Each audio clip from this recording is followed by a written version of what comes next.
Hey guys, thanks for taking a sec to watch my video today. You hopefully stumbled upon this because your washer, if it looks like this, it could possibly say Roper right here, Whirlpool, Inglis. There's a few different surnames, but all of these machines are made by Whirlpool. They have the center agitator. Some of them might not have the center agitator, but for this particular model that had this really bad issue of going off balance, most of them have this center agitator. But that's probably why you're here. You have this machine or a machine just like it, and it's going off balance, really going crazy, rocking back and forth, or machines even dancing around. First thing you can do to make sure that the 4 suspension rods, which is what we're addressing today, that's your actual issue. So if you open this up and with the basket empty and no water in there, if you just kind of press on this, see how springy that is? Like a bouncy ball or something, or a basketball. It's not supposed to do that. You're not supposed to be able to do that. This should be real tough with lots of resistance to push down, and it shouldn't spring back up like that. Now I know for a fact that that's the issue with this machine, so we're gonna go ahead and address that today. So what we're gonna do, right underneath the lid here is the model number. So I'm gonna take my iPhone. I'm trying to talk over my heater here. I'm gonna take my iPhone, we're gonna snap a picture of that. Okay, and we will go into that picture here. You can see now on these newer iPhones, we can just hold and copy that model number. Let's go here to Google, Appliance, Parts, Pros. It's the site I like to go to for this. Okay, there it is there. Now right here where it says model number or part number, we're going to tap on that and paste our model number of our washer in there. We're going to hit go. Okay, and it's going to find all of these parts here. And there's the suspension rod kit right there, so we're going to tap on that. Now what I'm after here, so $55.29, probably 3-4 days shipping. Says it's in stock.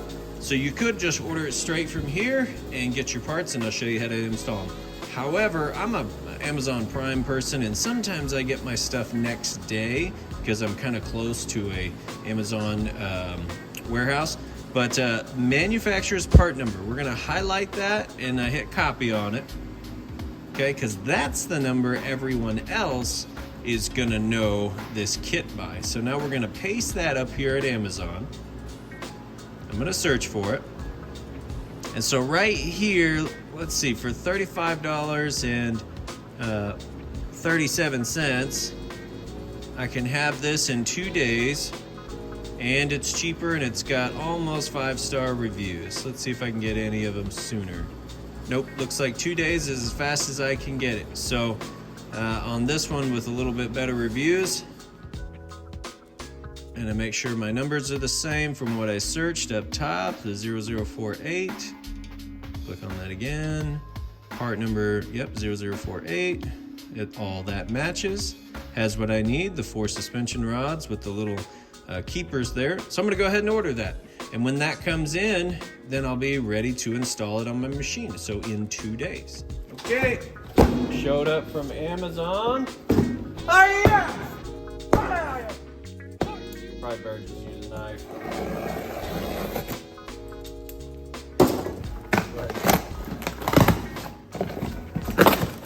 These up, just like in the picture. So now I'm going to show you how to take this machine apart and go ahead and get these installed. All right, if we come around to the back side of the machine, in order to get this top off so we can access those rods, all you need is this screw here. And you're gonna take this off, which is this screw here. And over here, this screw here. So 3 screws, it's a 1/4 little socket. If you got a socket set, I've got a drill that I'm gonna use. So my drill here.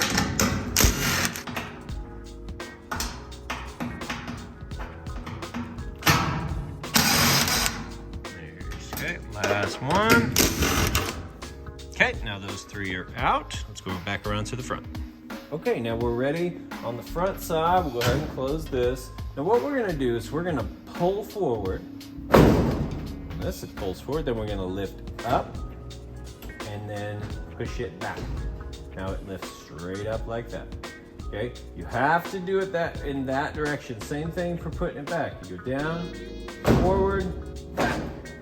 Okay, this can be the most frustrating part of this whole job. So it's on the forward, up, back, and it lifts straight up.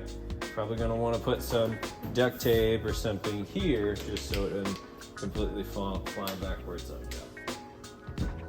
Mine will be fine just like that. And yes, it's filthy. This stuff builds up, and of course before I sell a machine I go through and clean everything. It gets a nice little bleach clean and everything's like brand new when I'm done with it.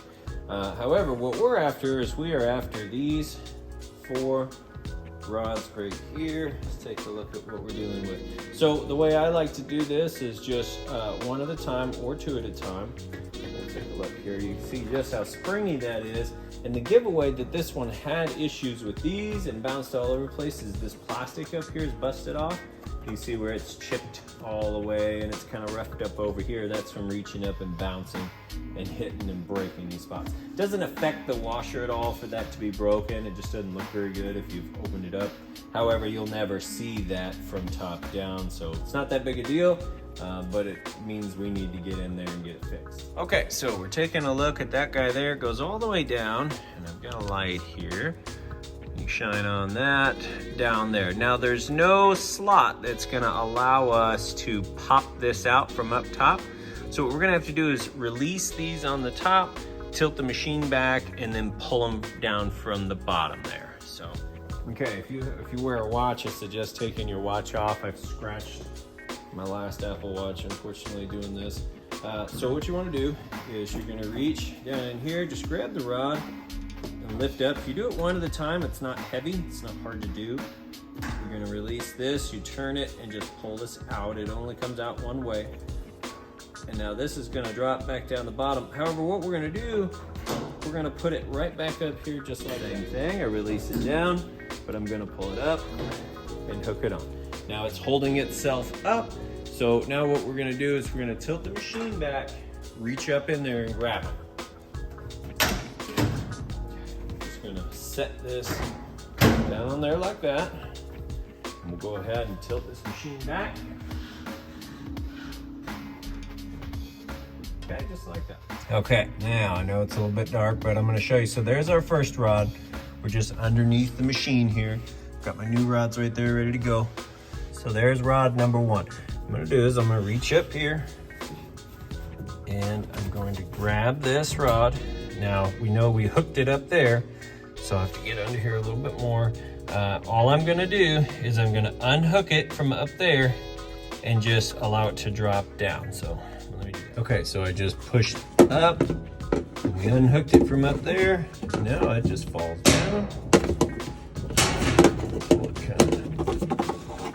Finagle it out. So there is our old one compared to our new one. I always double check, make sure they're the exact same length, and they are. Looks good. I'm gonna bring this little cap piece all the way down, just set it right on top. Now, same thing. We're going to feed it up through the hole right here. And now I'm gonna use my other arm also to do it, but I'm gonna push up on the tub and just hook it back up on the metal up there. That's all I'm gonna do with it. All right, I'll try to talk over my heater, but now we've got them hooked right here on both sides. I left these little inserts in here. I'm not gonna worry about trying to replace those. They're not broken, so I'm gonna leave them alone. So what we're gonna do, grab the new rod. I slipped off! But this is the perfect example of, see now how heavy it is, that I can't do it with one arm on this side. So we'll just go ahead and hook this side. And I guess this side wanted to go first, so over to this side. Grab this one, do it first.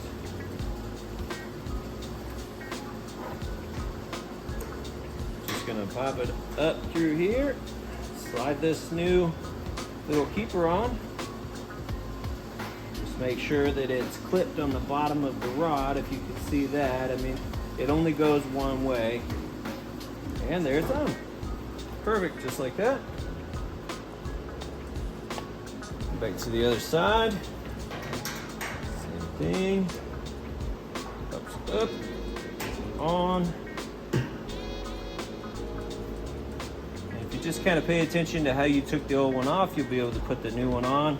But I'll give you a little close-up of what it's supposed to look like. Okay, so you can see here, this is where you inserted it, and it kind of just shoots off to the side, almost makes like an L. And on the bottom, there's just that little clip. It's super gross, I know. There's just that little clip that just have to make sure the rod is in the clip. And that's just a matter of once you place it in there, just reach underneath it and pop it in place. So this is just designed to move around freely. You could shoot a little bit of lithium grease in here if you wanted to, just to keep it from squeaking over time. I always do. So when I'm all done, I'll come back and shoot just a tiny bit of lithium grease, like lift this up, tiny bit of lithium grease, and then that way it'll never squeak. These two will never squeak. So now what we're gonna do is the exact same thing on the back side. It's no different of a process. It's exactly the same. So I'm gonna knock that out real fast. Okay, now that's done on the back side. All four sides have been replaced, brand new shocks all the way around. And so now check out this little test we're doing here.